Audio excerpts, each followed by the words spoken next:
Alright, what's going on, guys? Today I'm going to be giving my MLB DraftKings picks for Wednesday, August 9th.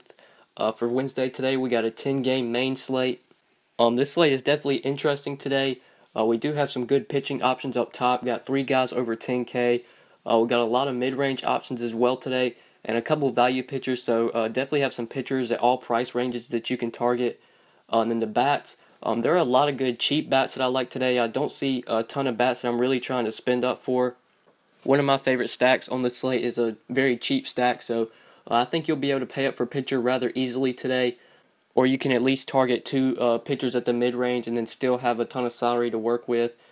Get in that cheap stack and then maybe pay up for some bats that you like. Alright, so just looking at pitcher today, we have 3 guys over 10K.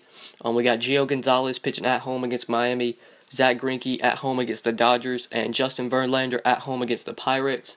I do like 2 of these guys. I like Gio and I like Verlander, but I don't really think I'm going to be paying up for them today. I don't think I'm going to be paying up for any of these guys. I'm really excited with the mid-range today. I really like the mid-range. I think the mid-range is where you want to go today. There are multiple guys at the mid-range that I definitely want to target.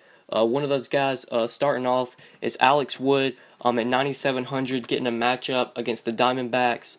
I really like Alex Wood in this spot. I absolutely love his price tag. He has been struggling as of late, or he hadn't really been struggling. He's just kind of been mediocre as of late. So that's really affected his price. His price has dropped nearly $2,000 off of his last game. In his last game against the Braves, he was 11,400, and today against the Diamondbacks, he's only 9,700. I think the price tag is just way too cheap for this guy. He's a better pitcher than being 9,700, and I definitely think he's too cheap for this matchup. If you look at how the Diamondbacks have done versus left-handed pitching this year, they're actually striking out second most in the league, and they're not hitting lefties well at all. They're only hitting a 233 average versus lefties and a 296 WOBA, which is bottom in the league. This team strikes out 25.8% of the time versus lefties, so there are a lot of strikeouts in this lineup, and they're not hitting the ball well versus lefties at all. So I really like Alex Wood today. The only thing that does scare me is he's going to be pitching in Arizona, which is a very hitter-friendly park. That does scare me a little bit. But Wood, he's seen this team 3 times this year, and he's pitched well against them. Averaged 21 DraftKings points in those 3 games. I believe he faced them at home a couple weeks ago, maybe about a month ago. Absolutely dominated them. Yeah, on July 5th, he pitched against this team at home. Managed to get 10 strikeouts, I believe. Yeah, 10 strikeouts. Finished with 36.8 DraftKings points. So he's pitched well against this team in the past. I definitely think he's going to have a solid game today. People might be scared of him just because he hasn't looked good as of late. But I think he's going to bounce back strong in this matchup. Really like Alex Wood today. He definitely has upside here. Arizona strikes out a ton versus left-handed pitching. There are a lot of strikeouts in that lineup. So love Alex Wood today. As my SP1, it's just 9,700. And then for my SP2, just going to be stepping down a little bit in price from Alex Wood. And I really like Colin McHugh today, getting a matchup against the White Sox. I really like Colin McHugh today. If you're looking towards a pitcher at the mid-range, this guy's actually been pretty solid as of late. He hasn't pitched but only 3 games this year. But in his last 2 against Detroit and against Tampa Bay, he managed to put up 22 and 19 DraftKings points. So he has looked solid as of late. Got 7 strikeouts against Detroit, got 6 against Tampa Bay, and this is definitely a great strikeout matchup. If you look at how the White Sox have fared versus right-handed pitching in the last 14 days, this team's just not good. They pretty much traded away all their good players, and a lot of their players are injured as well. In the last 14 days, this team's striking out 27.7% of the time, which ranks second most in the league. And offensively, they've been pitiful against righties, hitting a 229 average and a 290 WOBA. So I absolutely love Colin McHugh today. If we look at the Vegas lines, he is a really nice favorite today at -205 with Miguel Gonzalez pitching for the White Sox. The Astros should definitely be able to rough him up and give McHugh some run support. So he's definitely got a great chance to get a win. And the White Sox right now are only implied to score 4.1 runs, so they do have a low total. So I really like Colin McHugh today. He definitely has some upside here. This White Sox team just not good. They strike out a ton versus right-handed pitching. So if you're looking for another pitcher at the mid-range, really like Colin McHugh today at just 8,800. When you plug in Wood and McHugh as your 2 pitchers, that still leaves us nearly 4K remaining, 39, 37 per player left. So we do have some decent salary to work with. I really like going with these two pitchers at the mid-range. Both of these guys definitely have upside. They're in great strikeout matchups, and they both could definitely get a ton of Ks here. So I like going with Wood and McHugh as my two pitchers today. And then for my three bats today, I'm going to be going to first base. Or for my first guy, is going to be at first base. And I really like Lucas Duda today as a value play at just 3,700. Duda is in a really good spot here against Rick Porcello. Rick Porcello is a guy that really gets hit hard by lefties. His hard hit rate is through the roof versus left-handed hitters this year. So far to lefties, he's given up a 38.3% medium contact and 44.4% hard contact to lefties. And I believe his home run per nine is also pretty high as well. Yeah, 1.73 home run per nine to left-handed hitters. So he has been giving up a lot of home runs to lefties and a ton of hard contact, which favors well for Duda. Duda has been hitting the ball pretty well with the Rays ever since he got traded. I believe there was a stretch where he's hitting he had a 2 home run streak, I believe. So he's been seeing the ball well with his new team. I think he's in a great spot here, and at just 3,700, love that price tag. I really like. This is one of the cheap stacks I like today is the Rays lefties. I believe a lot of them are very cheap. Yeah, just looking through their lineup, Corey Dickerson leading off. He's only 3.4K. Logan Morrison's only 4.1. Really like him. Brad Miller, don't know if I would go there, but Dickerson, Duda, and Morrison are the three guys that I really like from that lineup. They're all cheap as well, so the Rays are a cheap stack that you can target today, specifically their lefties. The lefties are the ones that you want. Porcello, he's just been giving up a lot of home runs to lefties this year and a ton of hard contact, so Lucas Duda's in a great spot here, so I'm going to be locking him in at my first base spot for some value at just 3,700. And then for my final two plays, we're going to be going to the outfield. There's a guy here that I want to pay up for, and then there's another mid-range, sort of expensive guy as well that I want to get. But the first guy I absolutely love today, one of my favorite plays today, is Aaron Judge at just 4,700, getting a matchup against Cesar Valdez. I really like this spot today for Aaron Judge.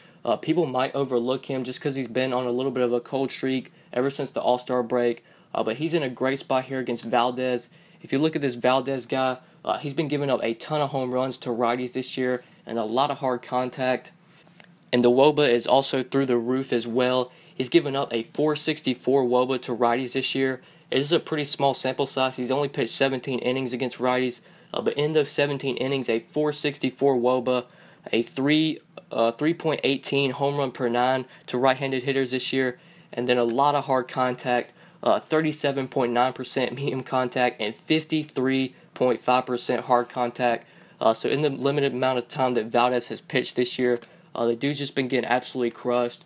Love Aaron Judge today. He's one of my favorite plays on the slate, and at just 4,700, that just seems way too cheap for him. I'm expecting him to hit a home run here. Definitely has a chance to double dong. This Valdez guy is just not a good pitcher. The dude's been getting rocked this year, so love Aaron Judge today. Playing in Toronto is a nice ballpark for hitters, so he has that going for him as well.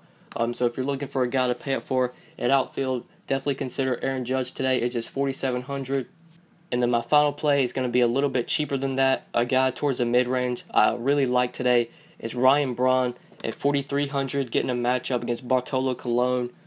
This is the cheap stack that I absolutely love today. This Brewers team, their whole lineup is way too cheap facing Bartolo Colon. If you just look through the pricing, you can pretty much load up this full lineup and still pay up for pitching. Eric Thames today is only 3.7. Dominguez Santana, he's only 3.9. Braun, obviously 4.3. Travis Shaw's only 4.4. Perez, only 3.8. Really like Manny Pena today. If you're looking for a cheap catcher, he's projected to bat 6, and he's only 3K. So I love this Brewers team as a stack today. They probably will be popular because everybody loves stacking against Bartolo. But for good reason, the dude is just not good. He doesn't have it anymore. He pretty much just needs to retire.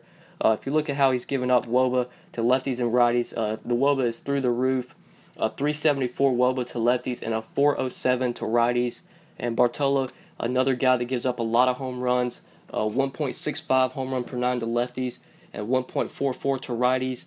And he only has a 13% K rate this year to lefties and righties. So Bartolo is not going to strike anybody out, which is a great chance for Braun and the rest of this Brewers team.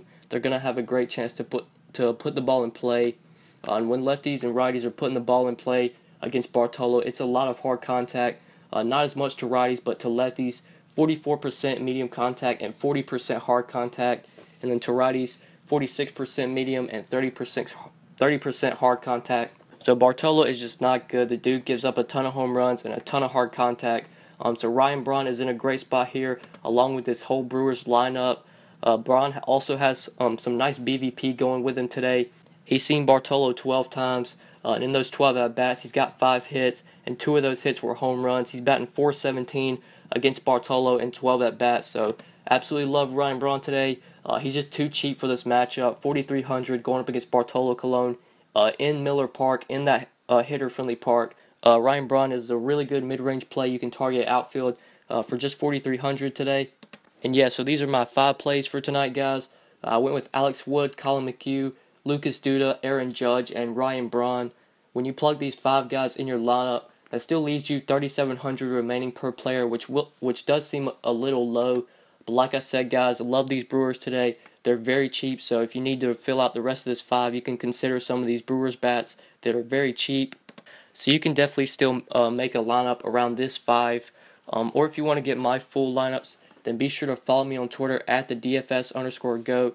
My lineups are $5 a day, or you can get a week of lineups for $25. So message me on Twitter if you are interested in that.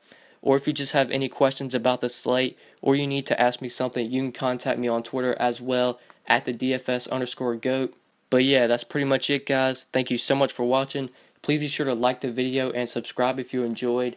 If this is your first time on my channel, please be sure to subscribe. I do upload these videos pretty much every day, so I would really appreciate it if you would subscribe.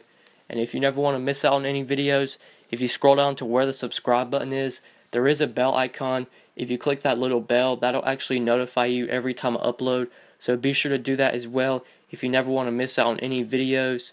And yeah, that's pretty much it, guys. Thank you so much for watching, and we'll see you in the next video.